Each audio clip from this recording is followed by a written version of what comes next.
तहरा के हाथ लगा दी जब ले बघावा जिंदाबाद। बड़ों से सीखना चाहिए, सही बात। और मैं हमेशा सीखता हूँ।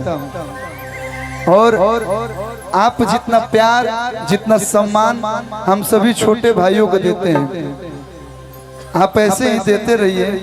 लोग क्या बोलता है क्या नहीं बोलता उस पे नहीं जाना है। क्या है, आप दिल के बहुत इमोशनल हैं, सबके रुआ हेजे चढ़ा ली नहीं, लेकिन बहुत कम लोग बने जो हेजा डिजर्व कर ले चाहे हो जाता।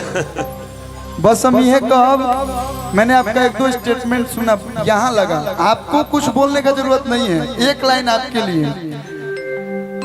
हमारा रहते बोल रे भैयावा कवना बात के चिंता बा। मैं दिखावा नहीं करता हूँ, मानता हूँ तो यहाँ से मानता हूँ। वो आप भी जानते हैं, हम भी जानते हैं, हम मिले या ना मिले, लेकिन यहाँ से जो प्यार करता है ना, वहाँ आपका बता देता होगा कि मेरा भाई आपसे प्यार। तो मैं छोटा हूँ, मेरा कोई औकात नहीं, लेकिन आपके लिए ये सब भाई बोल रहे हैं। जितना भाई है जो जुटल बने सब कहते रहे। एक सेकेंड, जब भाई शब्द लग गया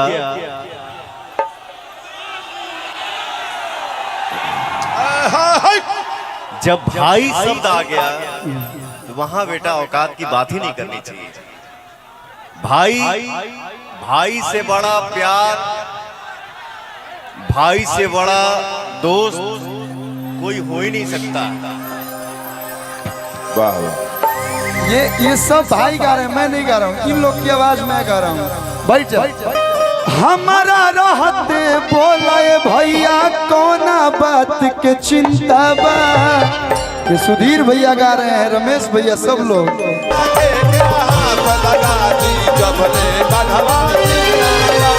हमारा रहते ऐसा भैयावन के रहते बोलाए भैया कवना बात के चिंता बा।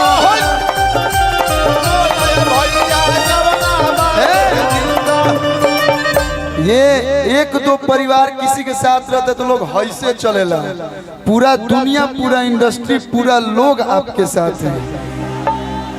बानी लोग ना भैया, और आप सबको मिला के चलते हैं। बस आप ऐसे ही रहिएगा, आप अपना कार्य करते रहिए। कि तहरा के हाथ लगा दी जब ले बघावा जिंदाबाद। हमारा के हूँ हाथ लगा दी जब ले कलुआ जिंदाबाद। कि जो मेरी रूह को चैन दे प्यार दे वो खुशी बन गए हो तुम, जिंदगी बन गए हो तुम, जिंदगी बन गए हो तुम। जो मेरी रूह को सालनी जी आगे चल जाए, रूह रब बन जाए। रुआ चैन दे प्यार दे वो खुशी बन गए जिंदगी बन गए हो। अरे हंसबू हंसी के तक कई लोग के देखो। हम अगर एक्टिंग करते हैं, गुलाब के फुलवा नहीं खा ले तू है हौसा तरी फुलवा ले बताते हंसी ले ला अपना हंसी। ए निशा आओ है बाबू।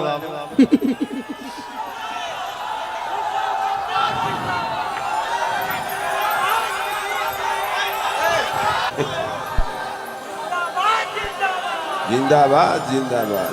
हंसलू तो भाग हमारा जाग जाए।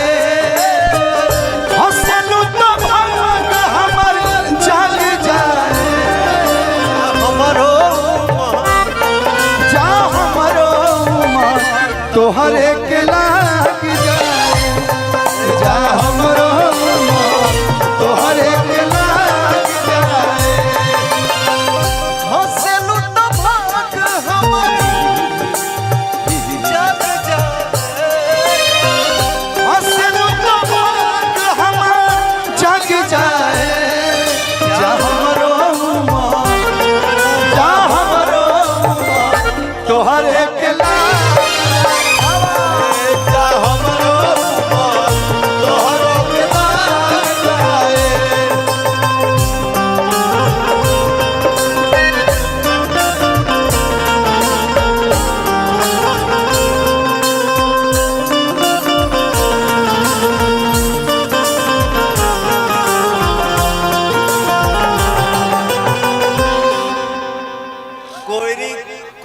देवता खड़ा बाड़ू लोग हाँ गौरी के देवता मत बन। तनी हिलबू लोग ना। अरे थोड़ा कमर उमर तनी लचके के चाहिए। दोनों भाई का तना एक्टिंग करी जा।